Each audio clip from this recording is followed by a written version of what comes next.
Paris 2024, déjà, c'est des jeux, c'est à la maison, c'est la possibilité d'avoir la famille, les amis. J'ai en tête les championnats d'Europe à Munich, par exemple, où il y avait tous les Allemands qui étaient, enfin, ils étaient un public extraordinaire, fan d'athlétisme. Pour les athlètes allemands, c'était juste incroyable. Enfin, moi, j'avais des frissons à chaque fois qu'il y avait des encouragements pour un athlète allemand. Donc, avoir ça à la maison pour des Jeux Olympiques, c'est encore le niveau au-dessus, c'est le rêve d'une carrière.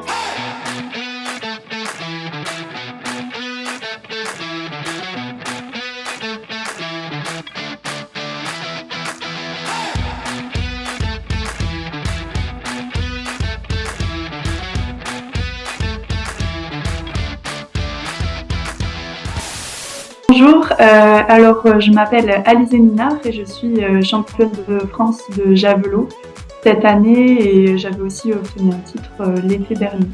Avec 55,07 m. J'ai un record à 57,91 m qui date d'il y a 2 ans maintenant.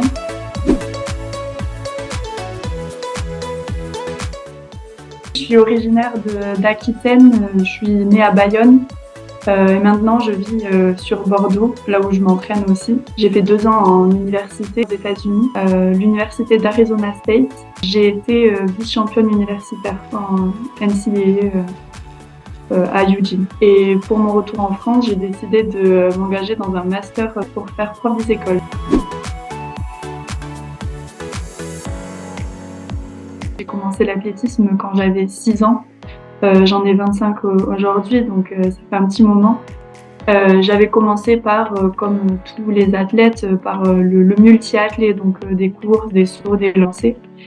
Mais de suite, moi, je me suis orientée vers le saut à la perche, bon, qui à l'époque était dans le sable au tout début. C'était voilà, de l'initiation, le lancer de vortex, puis tous les lancers de manière générale, jusqu'à me spécialiser depuis mes années espoir, je pense.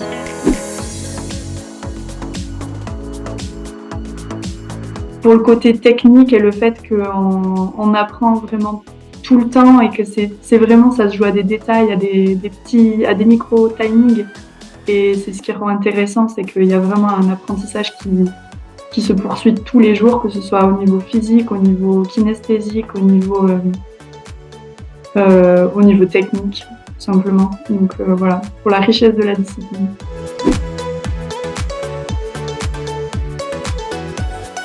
Je suis pas une athlète physique. Il y a beaucoup de lanceurs qui sont très forts naturellement. Moi, c'est quelque chose où j'ai pas mal de retard. Quand on compare au niveau international, c'est vrai que je suis assez faible en tout ce qui est force, quoi, en squat, tout ce qu'on peut imaginer. Mais après, sur le niveau technique, je pense que j'ai un bon feeling, une bonne sensation avec mon javelot. Et de plus en plus, j'arrive à sentir ce que je fais et je pense que c'est ça qui fait la différence, en tout cas sur la progression. Parce que le lancer de javelot, c'est vraiment pas que de la force ou que de la technique, c'est vraiment un ensemble de plein de paramètres qu'on découvre au fur et à mesure à la sensation. Là, tout récemment, j'ai eu un petit déclic au niveau de mon lancer. Et c'est plein de petits paramètres comme ça qu'on va aller chercher une sensation.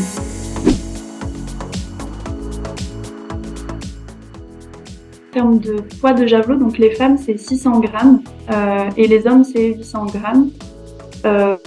Et c'est le centre de gravité en fait qui avait été décalé par rapport au dernier record du monde qui était au-delà des 100 mètres effectivement. Le poids est resté le même, mais c'est vraiment le centre de gravité. On l'a décalé un peu vers l'avant pour que les javelots piquent plus tôt, parce qu'on peut imaginer que c'était un peu dangereux d'avoir des javelots qui allaient au-delà des 100 mètres sur une piste d'athlétisme. Voilà, sur quelques données, après, on dit qu'on a un angle d'éjection, c'est-à-dire un angle de lancer qui est optimal autour des 30 degrés, 33, quelque chose comme ça. Voilà, c'est vraiment...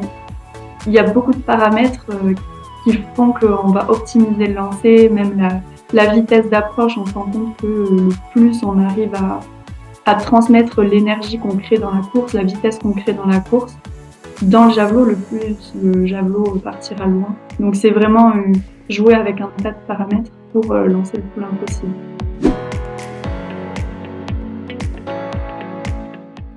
Il y a effectivement un minima de performance, c'est une première solution, avec un minima pour donner une idée qui est placé, alors je sais plus si c'est 63,80 m ou 64 m, une des deux.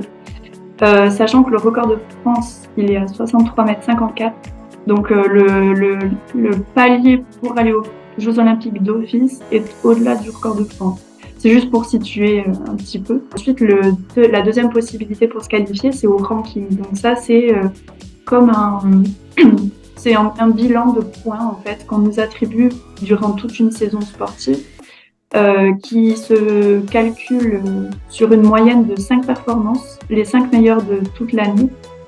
Et il faut être top 30 ou 32, enfin par là. Là, je suis à peu près, je suis autour de la 40e place. Bon, ça bouge régulièrement puisqu'il y a des performances qui disparaissent vu que ça se fait sur une année. J'ai vraiment les jeux en ligne de mire et je pense qu'il faudra se rapprocher, avoir une moyenne de lancer autour des 60 mètres pour être tranquille, quoi.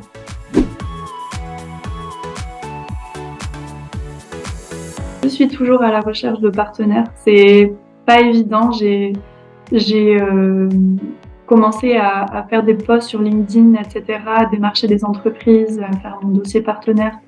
Donc c'est quelque chose qui est en cours, mais j'ai vraiment besoin de trouver de nouveaux partenaires parce que pour donner une idée, une saison sportive optimale, si on compte les déplacements en compétition, tout ce qui est récupération, le matériel, les nuits d'hôtel quand je pars en compétition, en stage, c'est très coûteux.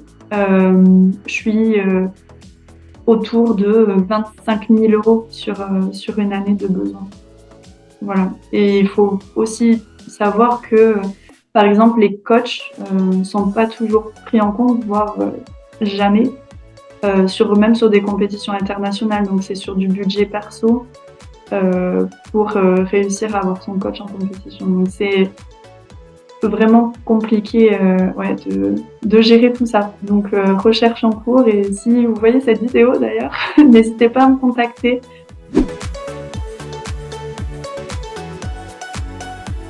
Mélina Robert-Michon, évidemment, lanceuse de disque au palmarès extraordinaire. Bon, moi, la médaille d'argent de Mélina, c'était juste dingue. La compétition de sa vie. C'est un vrai exemple, que ce soit dans les lancers de manière générale ou dans l'athlétisme. Et c'est un réel exemple pour moi. Elle a une carrière qui est exemplaire. Elle a fait vice-championne olympique, elle a eu des hauts des bas, elle est maman. Enfin, elle a eu vraiment une carrière extraordinaire. Donc Mélina Robert-Michon.